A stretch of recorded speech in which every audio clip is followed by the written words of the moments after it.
যে পাপ আমি আমার পোলার জীবন রক্ষার জন্য করতেছি, সে পাপ তুমি আমারে ক্ষমা করো, ক্ষমা করো। হামজা কিন্তু এখন বিপদে আছে, একমাত্র আপনি পারেন হামজার এই বিপদ থেকে উদ্ধার করতে। আব্বা, চেয়ারম্যান চাচা ফোন দিছিল, সড়কের ধারের জমিটা ওনার কাছে বিক্রি করলে উনি ভাইজানের কোনো ক্ষতি হতে দিব না। আমি জানি চেয়ারম্যান এসব করতেছে আমার জমির লাগিয়া, ওই শয়তানটার নামে আমি মামলা করবো। রিপনের বাপ এরকম কোনো কাজ করতে চান না, উল্টাপাল্টা কাজ করলে পরে কিন্তু আপনি শেষ পর্যন্ত পোলা হারাইবেন। আব্বা, চেয়ারম্যান কাকা কাল সকালে আপনারা নিয়ে রেজিস্ট্রি অফিসে যাইতে কইছে, এখন কি করবেন? হামজার জন্য আমি চিন্তিত না, আল্লাহ যা সিদ্ধান্ত নিছে তাই হইব।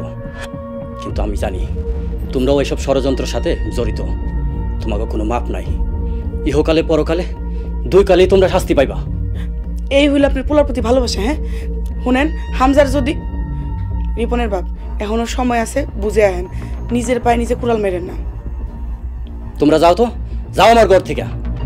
আল্লাহ ভরসা, আল্লাহ আমার পোলারে হেফাজত করবো। যাও যাও।